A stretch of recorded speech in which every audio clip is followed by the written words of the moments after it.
Hey there, y'all. This is Jack, and today we are discussing One Piece, chapter 1108, Attention World. Oh boy. Okay, I'll give it. This was actually mostly okay-ish.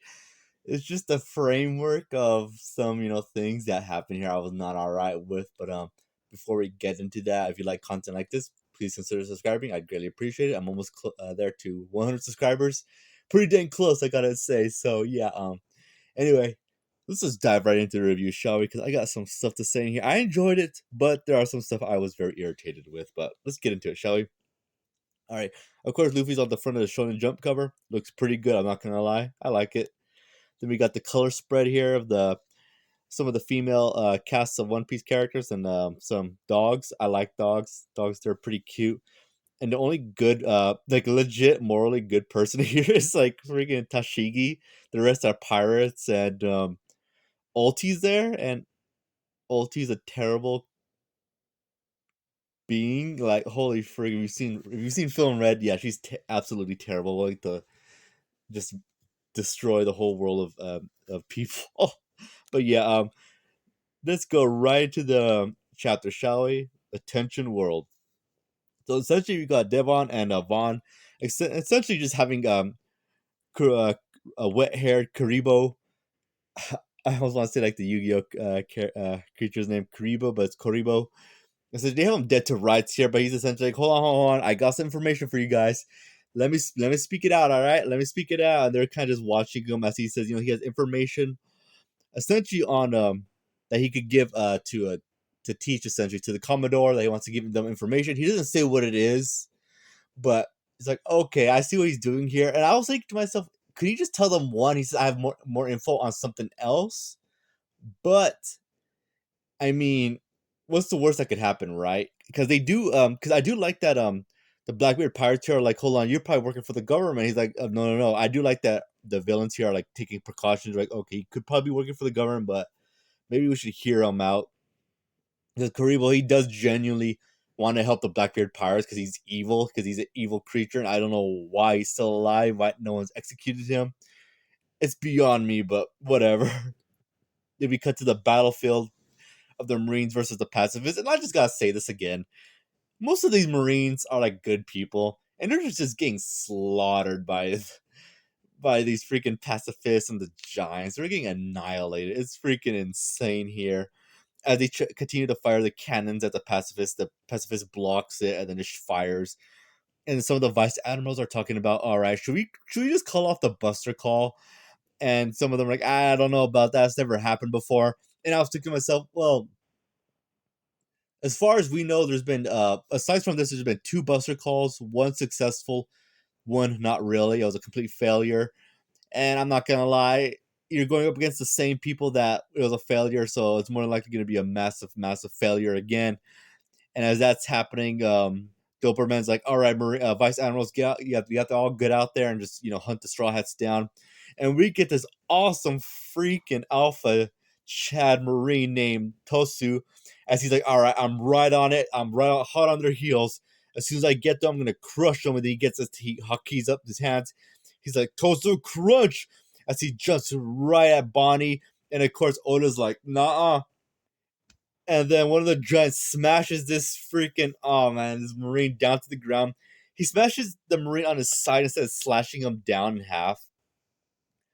Not sure why he wouldn't do that, since these Vikings, they like to kill. But yeah, I don't know. I don't know. And then Bonnie's obviously surprised to see them. Frank is surprised to see them. Alice is surprised to see them. But we got um Dory and Bori. I almost call him Bonnie. Oh my. Sorry about that. Sorry, I'm a bit tired. My bad. Dory and Groggy essentially there to save the Straw Hats, and of course they don't really recognize them all that much because obviously they didn't meet them yet, but they're here to save them. They're like, "All right, we're here to save you. Come on, we gotta get going." They're like, "Wait, where's the other Straw Hats?" And they're like, "Oh, we gotta wait for them. They're still up there." Then we cut to some of the Marines as the Marines are discussing, like, "When or how are we gonna go about this, man? Like, this is insane. How crazy this is." But then Bluegrass hijacks a mechanical giraffe sea creature, as dolls with her as they're making their way towards where the Bluebeard, yeah, Bluebeard. They're making their way to where the giants, the Viking pirates are. So again, I like to see that the Vice Admiral are taking initiative and they're attacking. Then we cut to Saturn, completely transformed into a giant demonic spider. He's just there watching them. He's not attacking for whatever reason. As Sanji's just just staring down Saturn, but Luffy's like, "All right, we gotta get going. You gotta get Vegapunk." And Vegapunk's like, "Hold on, you guys do know I'm gonna die, right? If you move me."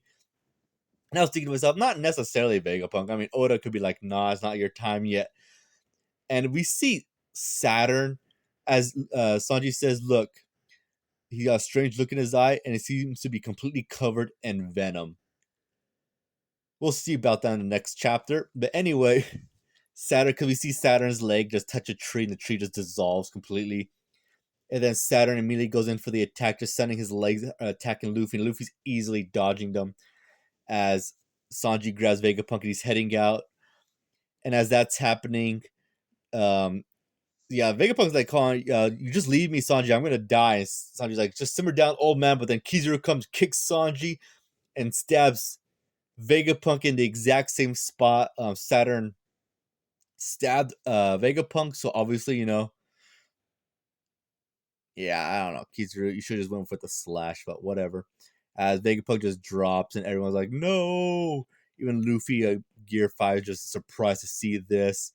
As Vegapunk grabs, oh sorry, as uh, Sanji grabs Vegapunk and heads out. Then Kizaru's about to go after him, but then Luffy Giant grabs Saturn by the face. Remember, he's covered in venom. That doesn't play a role here, though.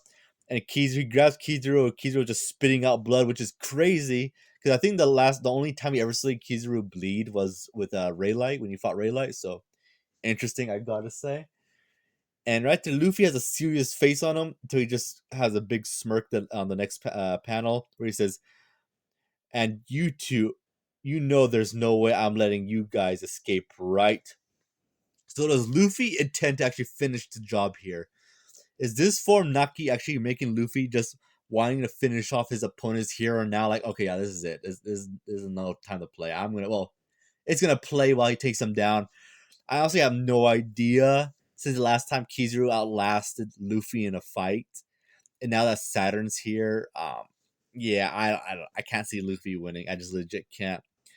And as Vegapunk is essentially dying, I think Oda is at this point like, okay, now it's time to die. Because it seems like Vegapunk had an initiative that if he ever died, Vegapunk was just gonna just essentially just send a message throughout the world, just essentially just saying, yeah, you know what? Yeah, I'm gonna tell everyone about the truth of the world, and this is here, and here it goes. As we see the computer where it just looks like the bump, when I don't know what they're called, but the thing that go deet deet that show that you're alive. Well, it's there, and it seems to just where Vegapunk. So he's probably dead. I don't think so. I think we'll probably see him alive in the next chapter. Probably like giving his last words, then he dies. But to be honest, I'm like 1 out of 10. I'm for that he's gonna die.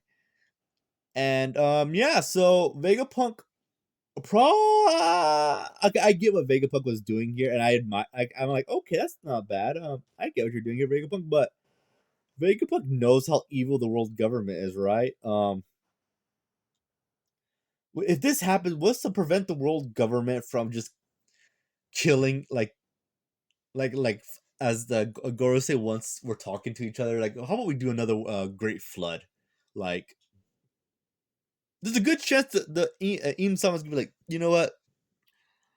We just blow away the major islands that are gonna give us problems, and yeah, they'll just start a flood and just wipe out everyone because they know the truth now. We're just gonna have to start all over from scratch. Maybe that's what happened 800 years ago. Maybe something like this happened, and they're like, well, they'll just scrap it and just start all over again because we're immortal. We can do whatever we want, and maybe that's why Saturn has a scar because this exact same thing happened.